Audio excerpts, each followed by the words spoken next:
사람들은 욕망이 충족되지 않을 때 화를 냅니다. 채워지지 않은 욕망이 화로 이어지기 때문입니다. 그러니까 여러분이 누군가에게 화를 낸다는 건 그가 여러분의 욕망을 채워주지 않았기 때문입니다.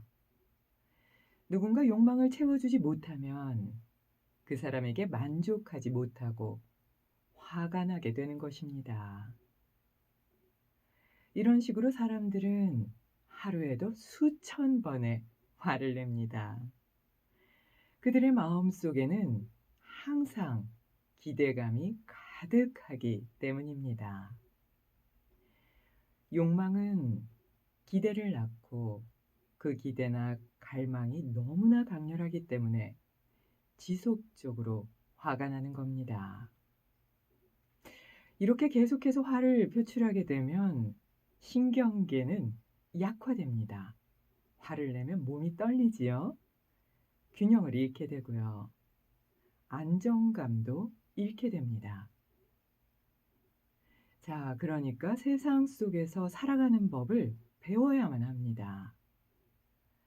세상에서 살지만 세상을 초월해서 사는 방법을 배우십시오.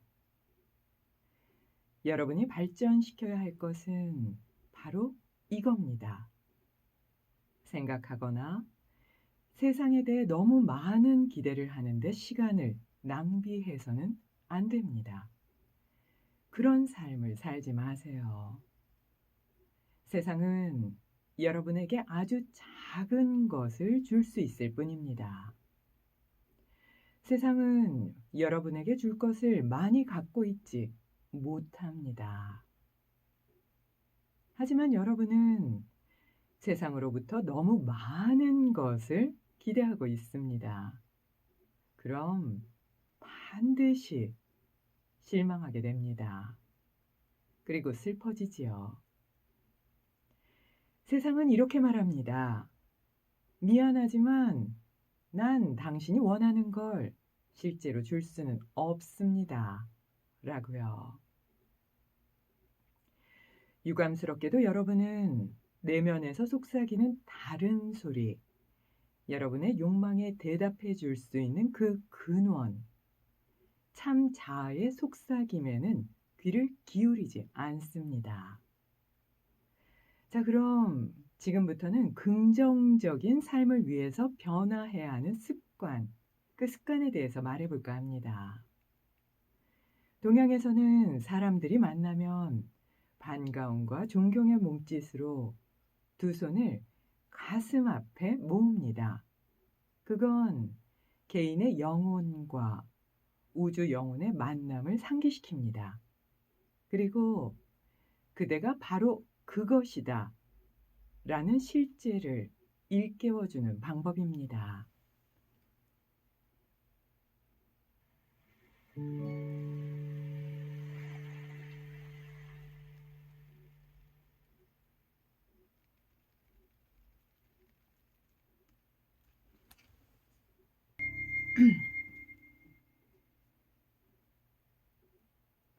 동쪽 바다 선한 이웃의 연주로 새로운 시작 들으셨습니다.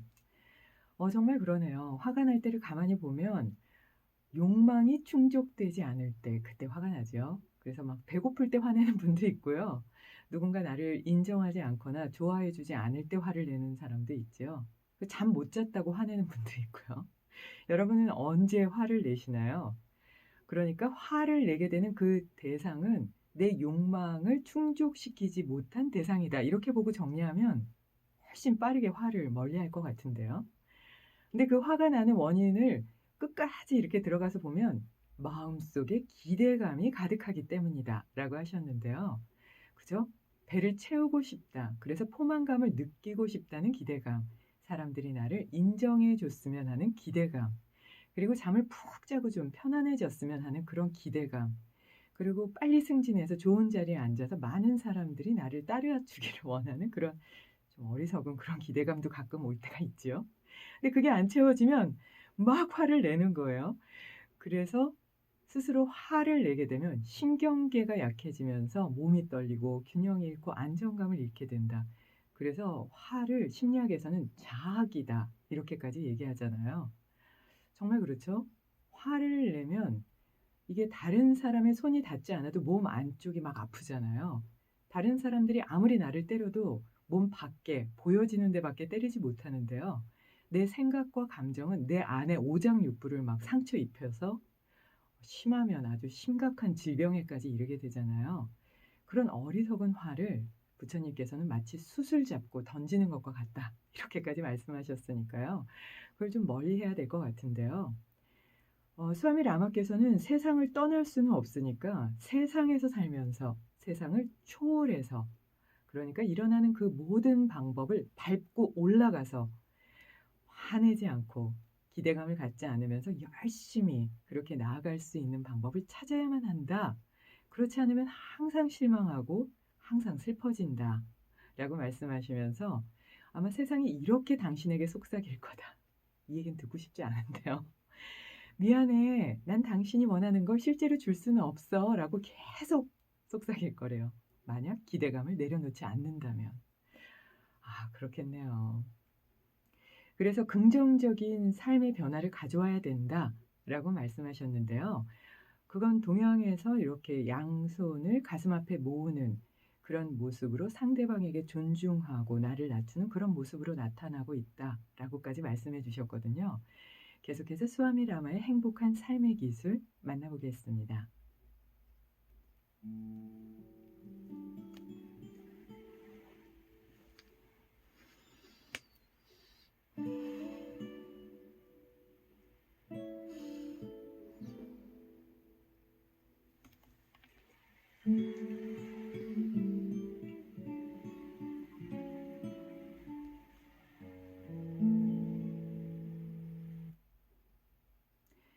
양손을 모으는 건 둘이 만나는 지점을 상징화합니다.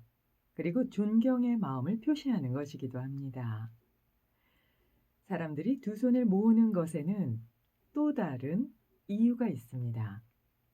이 몸짓은 또한 성공적인 인생과 삶의 목표를 달성하기 위해서 내면 세계와 외부 세계가 균형을 이루어야 한다 하는 걸 상기시킵니다. 제가 평생 동안 받아온 지식들은 위대한 성자들과 그리고 그분들의 말씀으로부터 전해진 것들입니다. 물론 저는 동서양에서 사람들이 삶을 살아가는 방식을 관찰하기도 했습니다. 여러 나라들을 방문하면서 저는 전 세계에 걸쳐서 한 가지 커다란 문제가 있다는 걸 발견했습니다. 그건 바로 사람들은 아직 자기 자신에 대해서 알지 못하면서 신성함, 그리고 타인들에 관해 이해하려고 애쓰는 겁니다. 우리가 앞서 논의한 바와 같이 사람들은 종종 자기 자신에 대해서 잘 알지 못하면서 교만한 마음으로 타인들을 분석하고 또 그걸 상대방에게 말하지요. 참 부끄러운 일입니다.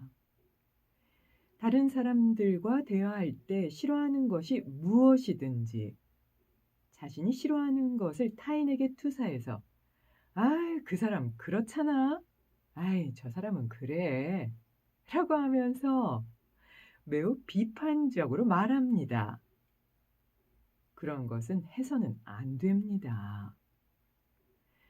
사람들은 투사하는 습관을 만들고 그것을 계속해서 반복합니다. 그래서 결국은 그러한 습관이 삶을 살아가는 동안 성장해 나가는 걸 계속해서 막고 제한하게 됩니다. 그런 습관이 있는 사람은 삶을 발전적으로 이끌 수 없습니다. 그렇게 타인에게 자신의 감정을 투사하게 되면 결코 자기 자신을 명확하게 볼 수 없기 때문입니다. 상대방을 비판하는 습관을 버려야만 합니다. 그렇지 않으면 당신의 삶은 어려워질 겁니다. 행복은 멀어지지요. 습관 유형은 삶에서 매우 강력한 역할을 하기 때문에 영적 성장에 지대한 영향을 미칩니다. 여러분이 자신의 습관 유형이 형성되는 것을 이해하게 되면 여러분은 긍정적인 삶의 길을 찾아가게 될 겁니다.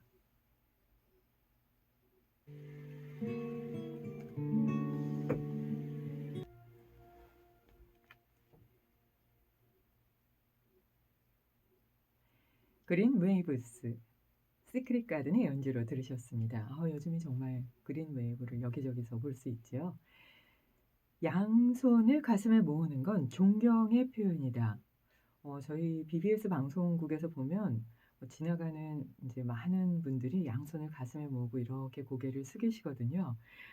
그 모습을 보면 보는 것만으로도 그분의 인품을 보게 되는 것 같아요.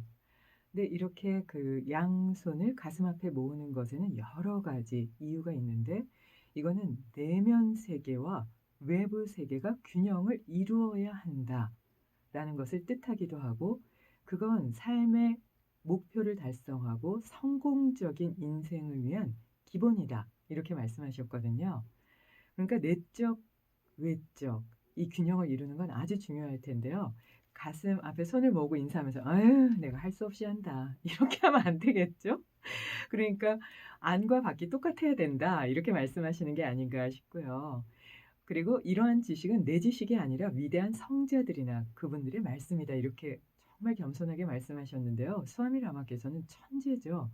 그래서 3살 4살쯤 됐을까요? 그때 이미 죽은 언어 사어인 산스크리트어를 다 떼서 강의를 하셨다고 하는데도 이렇게 겸손하세요. 이 부분을 배워야 될 것 같고요. 전 세계 38개국에서 이분을 찾으셨는데요. 그냥 "내가 좀 다녔다." 이렇게 말씀하시잖아요. 그냥 걸어 다니면 2,000명이 그냥 따라다녔다고 합니다. 근데 그 많은 사람들을 보면서 "정말 커다란 문제가 있다는 걸 발견했다."라고 하시면서 좀 부끄러운 '아 정말 나도 부끄럽다.' 이렇게 생각했어요. 자기 자신에 대해서는 잘 알지 못하면서 타인들을 분석한다. 그리고 비판까지 한다. 그럼 삶의 행복은 떠나가고 "당신은 어려운 삶을 살게 될 거다."라고 말씀하셨는데요. 내 얼굴에 뭐가 묻었는지, 내가 인상을 쓰고 있는지, 내가 얼마나 거친 말과 행동을 하는지는 모르고 "아이 그 사람 그렇잖아."라고 얘기할 때 보면 그쵸? 제 얼굴과 인상도 찌그러지게 되잖아요. 그러면서 감히 누구를 뭐 "아이 그 사람 그래."라고 얘기하겠어요. 그래서 천수경에는 정구업진언이 제일 먼저 나오는 게 아닌가 싶고요. 좀 아름다운 말이라든지 양설, 양쪽으로 오가면서 하는 말, 악구 이런 거는 부처님도 하지 말라고 하셨잖아요. 그러면서 "에이 그 사람 이러저러해." 이러면서 비판적으로 하면 절대 안 된다. 그리고 "당신의 삶을 다른 사람의 삶에 투사하지 말아라." 라고 말씀하셨는데요. 내가 화나고 짜증난다고 상대방에게 막 그거를 화나고 짜증나는 대로 막 던지게 되면 그게 나한테 올 수밖에 없잖아요. 이제 "그런 삶을 살면 안 된다." 그럼 영적인 성장이 멈춰지게 되고 삶에서 영적인 성장은 아주 중요하기 때문에 "당신의 삶은 행복과는 멀어지게 된다."라고 말씀하셨는데요. 이거는 "이렇게 해야 돼." 막 혼내시는 게 아니라 정말 진리 같은 말씀을 전해 주신 게 아닌가 싶고요. 반성하고 열심히 잘 나아가야 될 것 같습니다. 음악 듣겠습니다. 피아노 연주곡입니다. 정재영의 사랑하는 이들에게.